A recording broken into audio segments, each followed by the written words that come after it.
इस स्टोरी की स्टार्टिंग में किसी कन्वीनियंस स्टोर में एक वर्कर ग्वांगसू अपना काम पूरा करके घर जाने की तैयारी में था एंड अपने बॉस का वेट कर रहा था क्योंकि उसे आज इस मंथ की सैलरी मिलने वाली थी।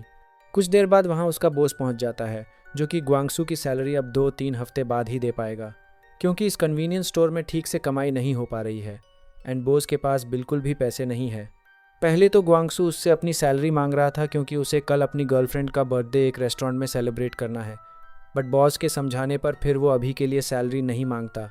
अब घर जाते टाइम जब वो ट्रेन का स्टेशन पर वेट कर रहा था तो वो फ़ोन कॉल पे अपनी गर्लफ्रेंड से झूठ बोलता है कि उसने बर्थडे के लिए रेस्टोरेंट बुक कर लिया, जबकि ऐसा नहीं था और उसके पास पैसे नहीं थे। तभी उसी से कुछ दूर पे किसी अनजान बैग पे रखे मोबाइल पे कॉल आता है। उस स्टेशन में ग्वांगसू के अलावा कोई नहीं होता। वो उस मोबाइल पे आए कॉल को उठाता है एंड दूसरी ओर से होता है इस अनजान बैग का मालिक जिसका नाम है डोंगसोक, जो कि ये बैग यहाँ भूल गया था। ग्वांगसू जब इस बैग को पुलिस के पास देने की बात करता है तो डोंगसोक इस चीज़ से मना कर देता है एंड ग्वांगसू को ही बोलने लगता है कि ये बैग मेरे पास ले आओ क्योंकि ये मेरे लिए बहुत इंपॉर्टेंट है। वो ग्वांगसू को कुछ पैसे देने के लिए भी तैयार था, लेकिन ग्वांगसू को कुछ ठीक सा नहीं लग रहा था। इसलिए जब वो ये करने से मना कर रहा था तो फिर डोंगसोक उससे और ज़्यादा पैसे की बात करता है। ग्वांगसू को अभी पैसे की काफ़ी ज़रूरत थी, जिसके बाद वो मान जाता है और उस आदमी के बताए लोकेशन पर जाने लगता है। वो आदमी ग्वांगसू को फिर से कॉल करके कहने लगता है कि वो बैग में ना देखे कि उसमें क्या है। ग्वांगसू भी उसकी बात सुनकर बैग खोलकर नहीं देखता। कुछ देर बाद वो दी गई उस सुनसान सी लोकेशन में पहुंच जाता है। डोंगसोक भी कुछ देर में वहां पहुंचने वाला था। ग्वांगसू सोच में पड़ जाता है कि आखिर इस बैग में ऐसा क्या है जिसके लिए डोंगसोक मुझे बहुत सारे पैसे दे रहा था। यही सोचकर वो उस बैग को चेक करता है। फिर जो वो देखता है उससे पूरी तरह से डर जाता है, जहाँ किसी को मारकर उसकी फ़ोटोज़ रखी हुई थी। अब वो डरते हुए पुलिस को कॉल करने जा रहा था, तभी वहाँ वही बैग का मालिक पहुँच जाता है जो कि हंसते हुए पूछ रहा था, क्या तुम मेरे इस बैग को लाए हो? ग्वांगसू किसी तरीके से खुद को शांत रखता है। वो उसे उसका बैग देकर वहाँ से जा रहा था, बट जाने से पहले डोंगसोक उसे उसके पैसे देता है जो कि उसने वादा किया था। ग्वांगसू उसे काफ़ी डरा हुआ लगता है, जिसके बाद वो ग्वांगसू को बोलता है कि क्या तुमने बैग में पड़ी फ़ोटो देख ली? ये सुनकर अब ग्वांगसू बहुत डर जाता है, लेकिन अचानक से डोंगसोक हंसते हुए बोलता है कि मैं एक फ़ोटोग्राफ़र हूँ और मैं उस तरीके के यूनिक फ़ोटोज़ लेता हूँ, तो तुम्हें जो गलतफहमी है कि मैंने किसी को मारा है वो सच नहीं है।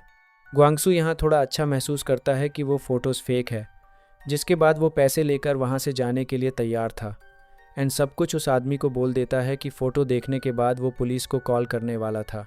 ये सुनकर अचानक से डोंगसोक गुस्से में कहता है, तो तुमने फ़ोटोज़ देख ली? इतना कहते ही वो अपने पीछे छुपाए हैमर से ग्वांगसू के सर पर मार देता है। ग्वांगसू भागने की कोशिश करता है, मगर सर पर लगी गहरी चोट से वो वहीं पर गिर जाता है। ग्वांगसू उससे रिक्वेस्ट करता है कि मुझे ना मारे। वो कहता है, चिंता मत करो, मैं तुम्हें अभी के लिए नहीं मारूंगा। इसके बाद ग्वांगसू बेहोश हो जाता है। इसके अगले ही पल वो हमें अपनी गर्लफ्रेंड के साथ रेस्टोरेंट में दिखाई देता है, बट ये सब उसका सपना था। जिसके बाद वहाँ वही आदमी दिखाई देता है। सपना टूटते ही वो खुद को एक अनजान सी जगह में बंधा हुए बिना कपड़ों के पाता है। कुछ देर में वहाँ वही आदमी भी पहुँच आता है। ग्वांगसू उससे बोले जा रहा था कि मुझे जाने दो, मैं पुलिस को तुम्हारे बारे में कुछ नहीं बताऊंगा। डोंगसोक उसकी कोई बात नहीं सुनता और वो ग्वांगसू को बोल रहा था कि मैं एक आर्टिस्ट हूँ और तुम मेरे एक मॉडल, मैं तुम्हारी मौत की फ़ोटोज़ लूँगा।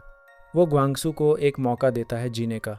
वो उससे क्वेश्चन पूछता है कि मैं तुम्हें क्यों जाने दूँ और क्यों मैं तुम्हें जीने दूँ। अगर मुझे तुम्हारा आंसर अच्छा लगा तो मैं तुम्हें नहीं मारूंगा।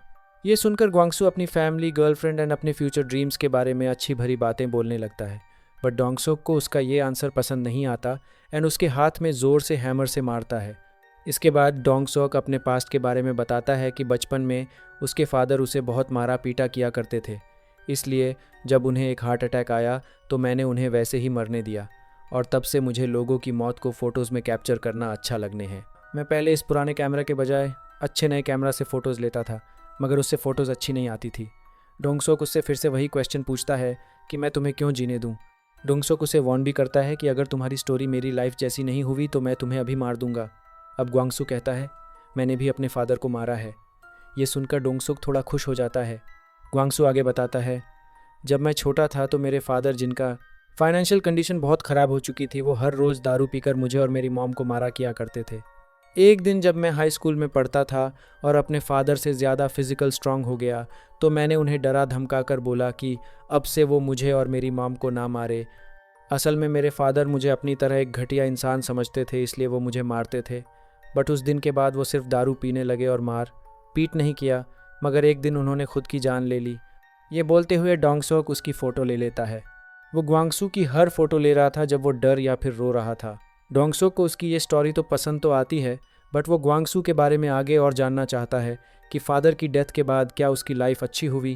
ग्वांगसू आगे बताता है कि वो अपनी स्टडीज़ के लिए कन्वीनियंस स्टोर में काम किया करता है, जबकि उसकी मॉम उससे बार बार पैसे मांगती थी और साथ ही उसका बॉस अलग अलग बहाने बनाकर उसकी सैलरी भी लेट देता है, जिससे उसे बहुत गुस्सा रहता है। इसके बाद ग्वांगसू अपने दिन की पूरी भड़ास उसके सामने रखकर बोलता है कि मेरी अपनी लाइफ में बहुत मेहनत की लेकिन कुछ हासिल नहीं हुआ। बहुत ज़्यादा लोन लेकर उसने जो कॉलेज से पढ़ाई की वो कहीं भी काम नहीं आई और बस एक कन्वीनियंस स्टोर में काम करके किसी तरीके से जी रहा था। लोगों के कहने पर मिलिट्री ज्वाइन की, लेकिन उससे भी मेरी ज़िंदगी ख़राब हो गई। लोग कहते हैं कि अगर तुम मेहनत करो तो तुम सब कुछ पा सकते हो, मगर मेरी की गई मेहनत से कुछ नहीं मिला। असल बात तो ये है कि अगर किसी के पास बहुत पैसे हो वही ही हैप्पी लाइफ जी सकता है एंड उसी के लाइफ में कुछ होप है। ये सुनकर डोंगसोक एकदम शांत हो जाता है और फिर से उसकी इस एक्सप्रेशन के साथ फ़ोटो लेता है एंड फिर ज़ोर ज़ोर से हंसते हुए ताली बजाता है।